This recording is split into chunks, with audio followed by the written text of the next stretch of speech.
Saludos y bienvenidos a Atomos y Bits. Comenzamos una nueva temporada, ya era hora, ¿verdad? Ya estamos por aquí. A ver, no hemos estado ahí descansando en la playa 2 meses, no señor. Lo que pasa es que hay muchos frentes que atender, hay mucha información a la que llegar, hay muchos científicos con los que hablar, hay muchos asuntos que examinar para que luego os los podamos traer aquí al programa y hablar de ellos con precisión y con amenidad, como es la característica de este programa de Atomos y Bits, hablando de la ciencia y de la técnica en esta tu sintonía. De momento, en esta temporada, aquí estamos, son los fanes y descangallaos, pero dispuestos a contaros lo último de todo lo que tiene que ver con las ciencias y con los avances tecnológicos. Lo hacemos con la realización técnica hoy de Paco Minayo, con José Manuel Nieves, al que enseguida saludamos, y con Pedro Pablo Maya aquí en el micrófono.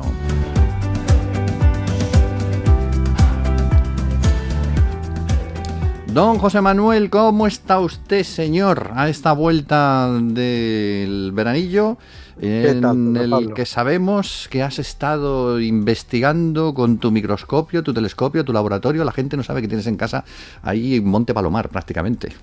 Lo tengo entero, vamos, y además con 4 niveles subterráneos. Vaya, no me lo habías contado, o sea que no serás tú un reptiliano.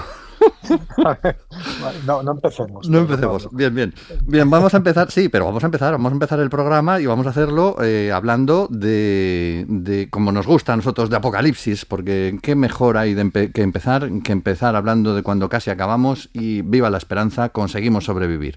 Hablemos de un momento en el que nuestros ancestros estuvieron a punto de desaparecer, no lo hicieron y aquí estamos, menos mal. Cuéntanos. Sí, fíjate, estamos hablando de una etapa entre hace 813 y 930.000 años, 813.000 y 930.000 años, casi 1 millón de años, ¿no?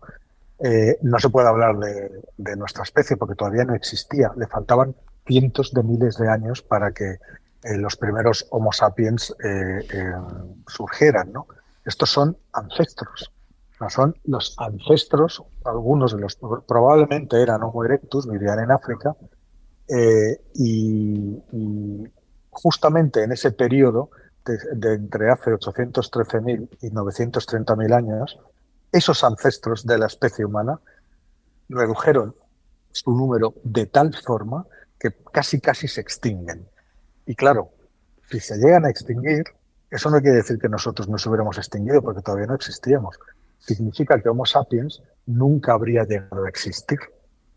Imagínate, o sea, si aquellos se hubieran extinguido, nosotros nunca hubiéramos empezado a existir, Homo sapiens no existiría. Y si hubiera humanos descendientes de alguna otra rama, desde luego serían muy diferentes de lo que somos hoy, ¿no? Uh-huh. Fue un episodio, ya te digo, absolutamente grave, ¿no? Y fue en un momento en el que estábamos justo en la transición entre el Pleistoceno temprano y el Pleistoceno medio, y este episodio fue tan grave que solamente quedaron 1.280 individuos reproductores. Eso quiere decir que todo el futuro de nuestra especie, de la de ellos y de las que vinieron después hasta llegar a la nuestra, dependió únicamente de 1.280 individuos reproductores. Y además, esa situación dramática no duró poco tiempo. O sea, es que duró 117.000 años. Uh-huh. O sea, fue un cuello de botella larguísimo, interminable. Imagínate, casi 120.000 años, ¿no? Ya. Los científicos se preguntan cómo es posible que con un número de individuos reproductores tan bajo consiguieran sobrevivir durante un tiempo tan largo y además, claro, se extinguieron porque esto no es ninguna broma.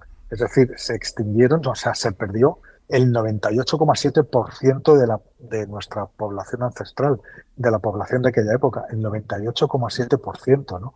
Y eso fue debido a que la ruptura continental estaba provocando unos gravísimos cambios climáticos con unas glaciaciones tremendas y un periodo de sequía al mismo tiempo tremendo, ¿no?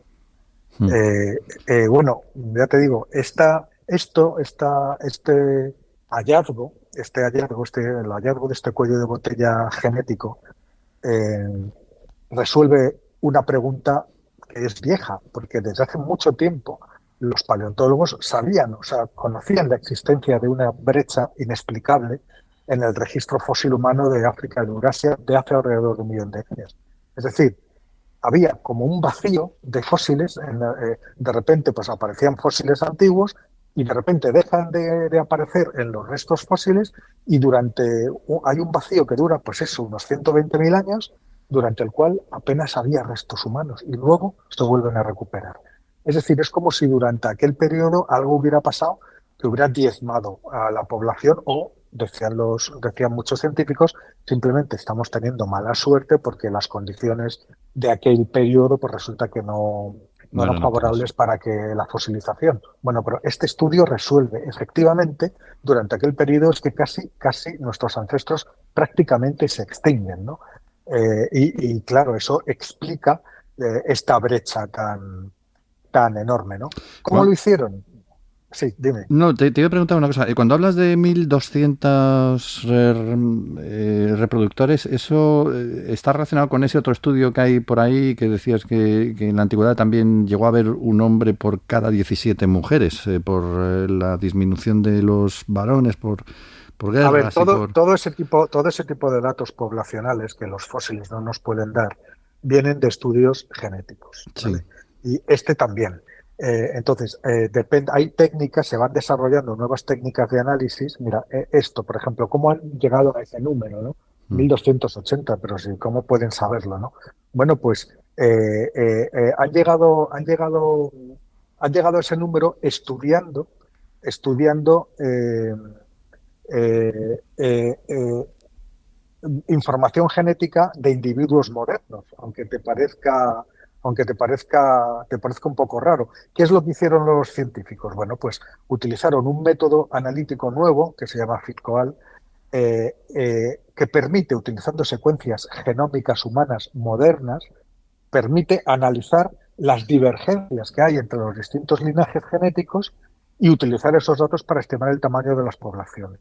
Entonces, ¿qué hicieron estos científicos? Cogieron 3.154 individuos modernos de 50 linajes genéticos diferentes, 10 de poblaciones africanas y 40 de no africanos. Y llegaron a esa conclusión, a esos resultados. O sea, quedó Sí. claro que justamente en ese periodo, entre hace 813.000 y 930.000 años, pues los primeros ancestros humanos experimentaron una pérdida extrema de vida casi hasta el punto de la extinción y sale ese número de 1.280 individuos reproductores. ¿Qué sucede? Pues evidentemente al quedar tan poca gente reproductora se pierde mucha diversidad genética, ¿vale? Con lo cual hay una se pierde diversidad genética, pero hasta el punto que los investigadores creen que hasta el 65,8 de la diversidad genética actual pudo haberse perdido debido a aquel antiguo cuello de botella. O sea, más del 65% de la diversidad genética actual. ¿Pero qué pasó? Pues ese mismo cuello de botella, sin embargo, contribuyó a un evento de especiación, es decir, al surgimiento de una nueva especie, en el que algunos cromosomas muy antiguos, ancestrales, convergieron y formaron el actual cromosoma 2 de los humanos modernos. Ese cuello de botella, en efecto, coincide con la época en la que debió vivir el último ancestro común entre tres especies que son antepasados nuestros, denisovanos, neandertales y Homo sapiens, ¿no? Sabemos que existe una cuarta especie de la cual llevamos genes, pero que nunca se han encontrado restos arqueológicos. No se han encontrado ni fósiles, ni se han encontrado hogueras, ni utensilios, ni nada. Sí se han encontrado después denisovanos, el hombre de Denisova en una cueva de Denisova, neandertales y nuestros propios antepasados de nuestra especie Homo sapiens. Pero esa cuarta especie, bueno, pues vivió justamente durante ese cuello de botella, durante esa casi extinción de nuestros ancestros, ¿no? Con lo cual, bien podría ser que ese mismo cuello de botella favoreció el surgimiento de esta especie, ¿no? Mm. Es decir, este estudio, por un lado, nos soluciona una pregunta, nos dice ese agujero, ese vacío de fósiles que había entre hace 813.000 y 930.000 años, nos lo explica. Ahí hubo un cuello de botella, ahí prácticamente se extinguen nuestros ancestros. Pero claro, surgen un montón de preguntas nuevas, ¿no? Sí. Es decir, en primer lugar, ¿cómo una población tan pequeña pudo sobrevivir tanto tiempo, 117.000 años, Mm. en esas condiciones tan difíciles, ¿no? Eh, eh, ¿Dónde estuvieron viviendo esos individuos durante ese periodo tan difícil? ¿Cómo superaron esos cambios catastróficos del clima? Y es posible que esas condiciones tan difíciles, la selección natural, hiciera que durante ese cuello de botella se acelerara la evolución de nuestro cerebro, dándonos más armas para resistir. Esas son todo preguntas que van a tener que empezar ahora que ya saben lo que sucedió ahí, pues hay que intentar explicar cómo pudimos salir o cómo nuestros ancestros pudieron salir de aquella situación Tan tan, terrible. tan terrible, ¿no? Y tan Sí. terrible, y estar aguantando con un número de individuos reproductores mínimo. O sea, ese número normalmente no te garantiza la supervivencia de una especie, ni de un linaje. Bueno, pues nosotros, o los que nos precedieron, lo consiguieron. Con 1.280 individuos máximo en cada momento capaces de reproducirse, nuestros ancestros resistieron casi 120.000 años. Bueno, esto Y, debería y lo, darnos, debería darnos algo de optimismo, ¿no? Cuando se habla siempre claro, del desastre y de que viene y de, ay, es el día de mañana, sobreviviremos a los problemas de tal. Y digo, bueno, si bueno, 1200 lo consiguieron, sabes que hubo otro cuello de botella, pero aquí ya es mucho más reciente, hace unos 70.000 años, sí, sí, sí. y que nosotros ya éramos nosotros, es decir, ya era nuestra especie, que quedaron apenas unos pocos cientos de ejemplares después de una serie de erupciones volcánicas, sobre todo en Filipinas, ¿no? Sí. Que acabaron con prácticamente toda la población humana, dejando unos pocos centenares de individuos, ¿no? Hace solo, entre comillas, 70.000 años, ¿no? Ujú. Es decir, que la supervivencia no es una cosa fácil, Pedro Pablo, ¿eh? No es una cosa fácil, y por ahora lo estamos consiguiendo, Mm. o lo hemos conseguido, ya veremos a ver en el futuro, ¿no? Sí, hombre, sí, yo creo que sí. Ánimo ahí. Te lo hizo un inmortal, ánimo. Bueno, este es uno de nuestros temas de hoy, del programa. El otro es nuestro amigo Aviloev, que ha vuelto a hablar y ha vuelto a crear polémica. Me encanta porque este hombre es un científico sin complejos, la verdad. Muchas veces ves muchos científicos que les cuesta mucho dar su opinión sobre temas complicados, pero este hombre habla y habla. Y ahora pues se ha referido a ese extraño objeto, a esos extraños objetos que encontró en el Pacífico en 2014 y bueno, con la posibilidad de que sean objetos artificiales y por supuesto no humanos. Cuéntanos.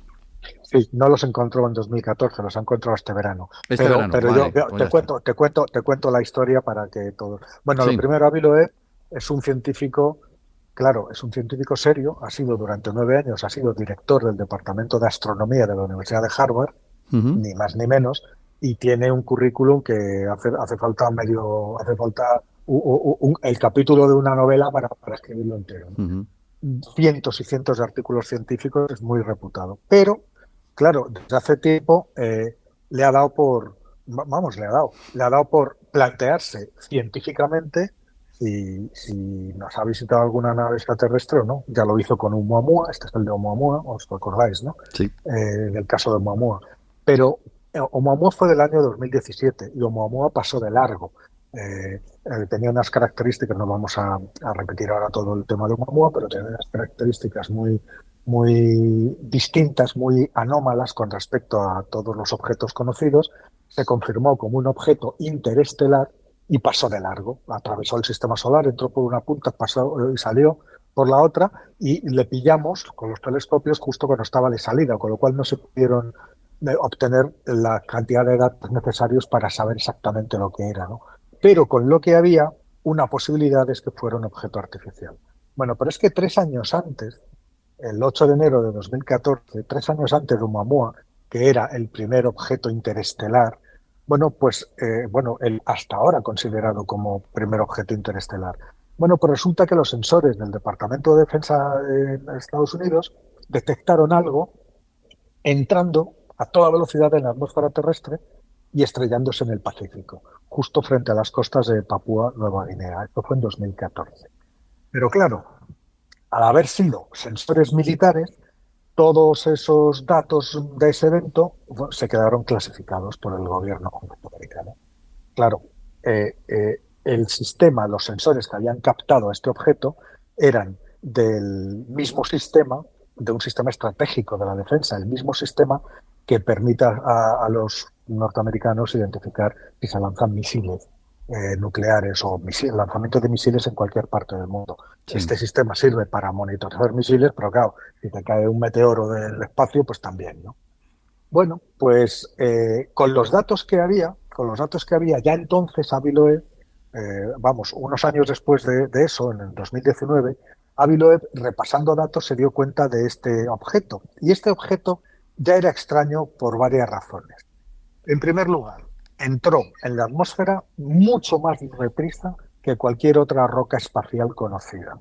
Y en segundo lugar, cuando un meteoro tenía un metro, como era pequeño, era un objeto Mm. de un metro, es decir, o cualquier otro objeto, cualquier otro meteorito se habría vaporizado nada más entrar en la atmósfera porque habría estallado en mil pedazos por la fricción con la atmósfera que eleva la temperatura hasta más de 2000 grados y eso estalla y se queda reducido a polvo.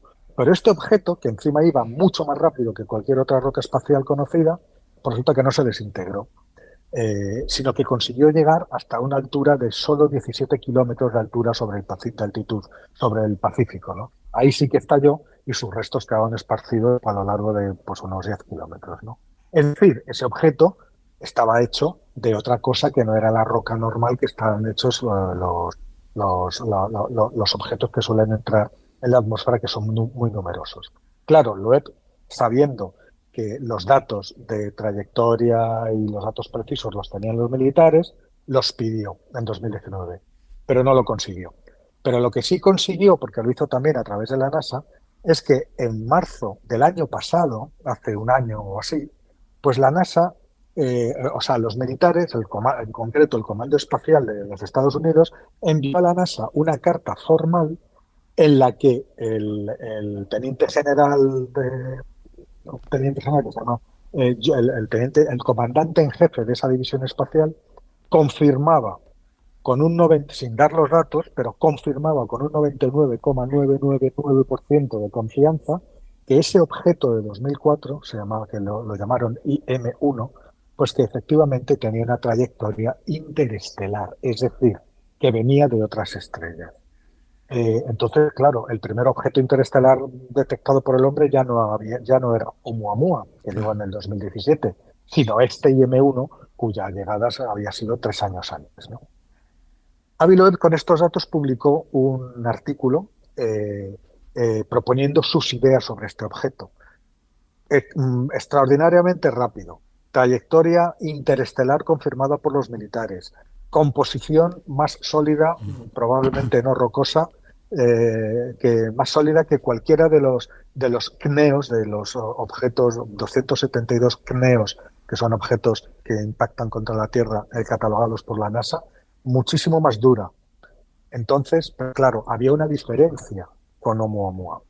Como te he dicho antes, Oumuamua pasó de largo, pero los restos de IM-1 estaban aquí, en Sí. nuestro planeta, al alcance de cualquiera que tuviera los arrestos de ir a por ellos, ¿no? Y claro, si los conseguían localizar, pues tendríamos en nuestras manos por primera vez un material forjado en otras estrellas. Y vete a saber si ese material resultaba ser artificial o no. Bueno, pues eso es exactamente lo que hizo Aviloe este verano. Consiguió financiación, lo hizo sin tocar los presupuestos oficiales que recibe la Universidad de Harvard, es decir, no lo hizo con fondos públicos, sino recaudó fondos privados y en junio, durante 2 semanas, se lanzó al Pacífico, a las costas de Papúa Nueva Guinea, para buscar los fragmentos de este objeto que cayó en 2004, ¿no? Sí. Claro, los restos, según los cálculos de trayectorias y tal, estaban esparcidos en un área de 10 kilómetros y allí la profundidad es de 2 kilómetros. Es decir, no era una tarea fácil.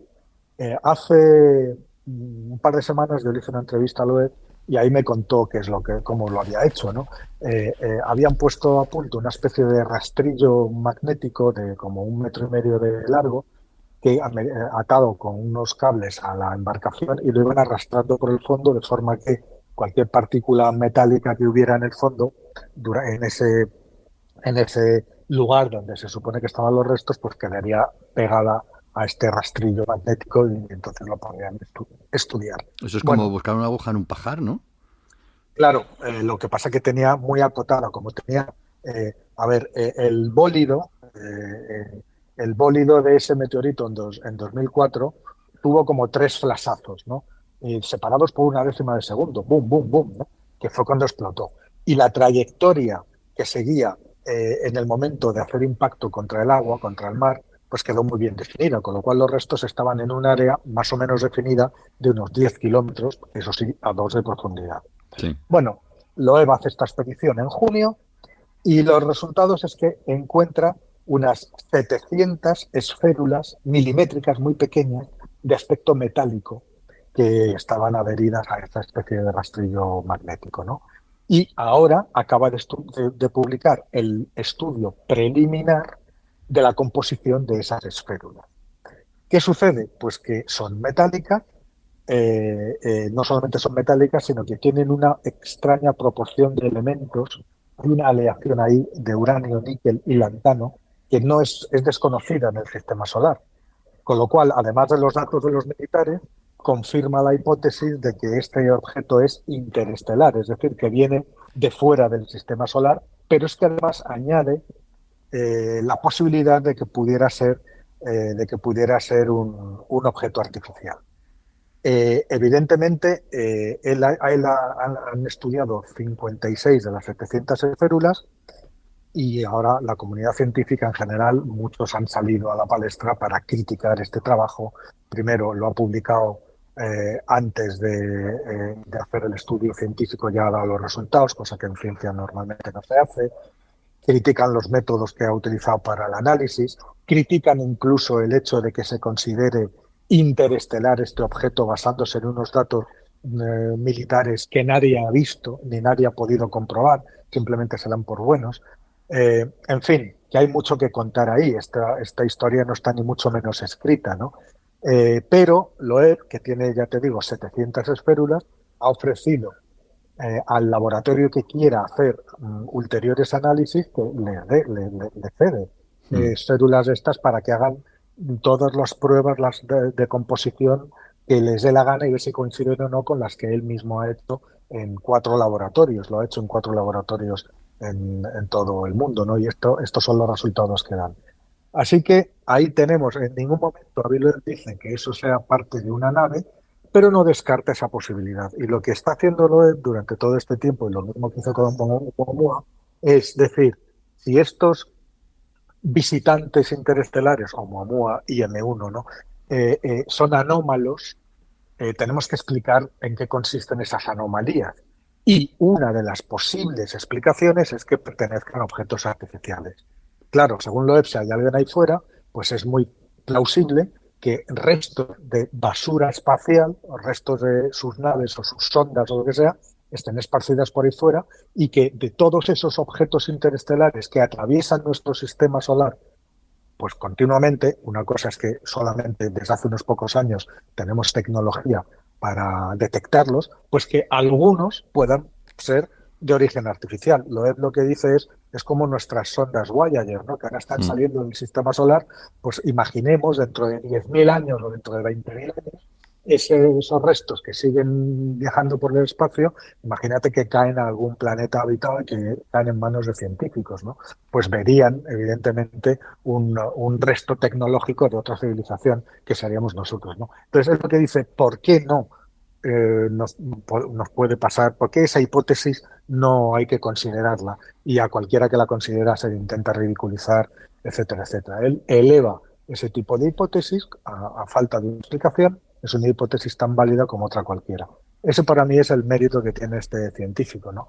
No, luego otra cosa es que todo el mundo exagere y ya estén diciendo que es que él dice que hay, no, él no ha dicho nunca que sea una nave ni que nada, simplemente plantea la posibilidad y lo que dice es que esa posibilidad se estudie científicamente, igual que se estudian otras posibilidades.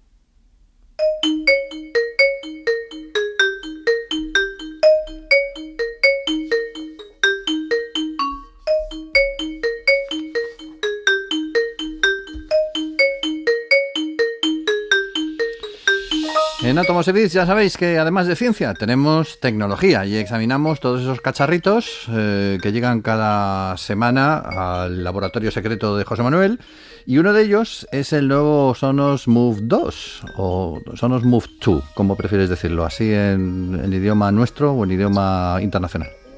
Nada, aquí como nosotros, Sonos, Move 2. pues entonces el Move 2. El Sonos Move El Move 2 que es un movidón de aparato, ¿no? Cuéntanos, es un altavoz portátil.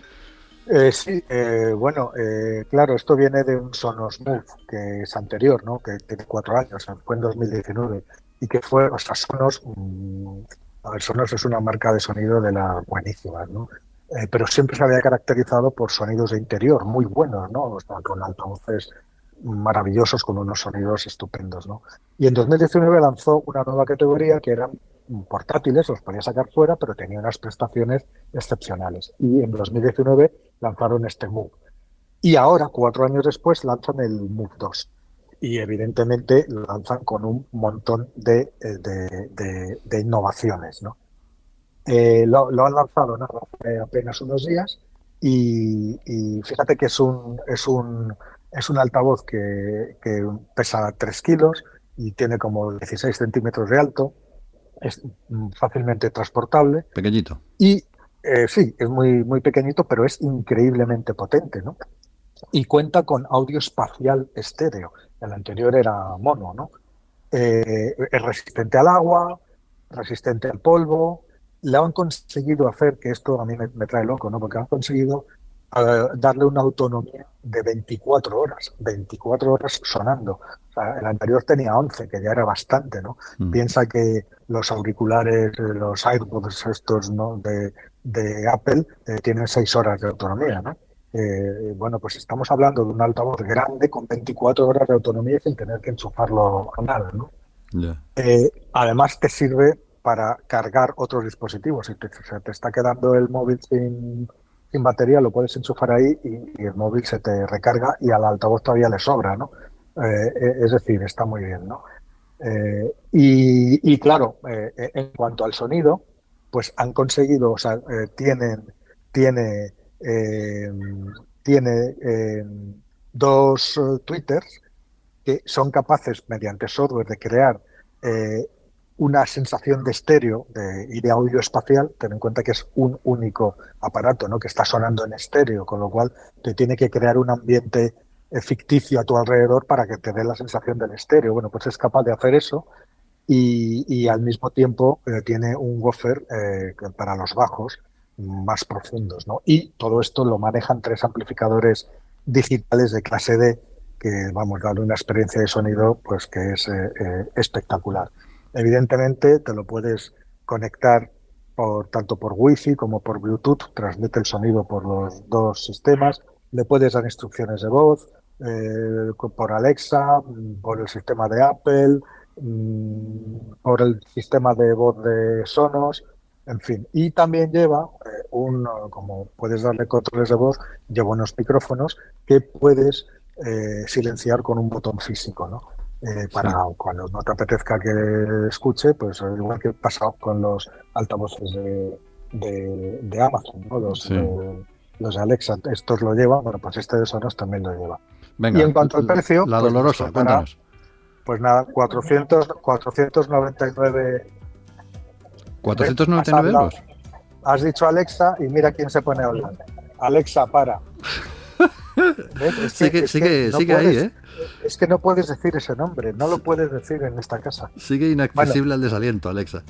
En cuanto a las citas, ahí aparece. Sí. Bueno, pues el precio te decía, este Sonos Move 2 pues cuesta 499 euros, que son 50 euros más que lo que costaba el modelo anterior. Bueno, no me parece demasiado dinero para conseguir la ilusión de convertir en estéreo un mono, y sobre todo con esas prestaciones que nos has contado, pero bueno. Sí, además te lo sacas, no sé, si haces una fiesta al aire libre, en la playa o en el jardín, en el campo, o lo que sea, pues no sabes cómo se escucha. Vale, la próxima vez que monte una fiesta en la terraza me lo pongo. Bueno, la próxima vez que tenga una terraza, claro, porque no tengo una terraza, pero bueno, cuando la tenga.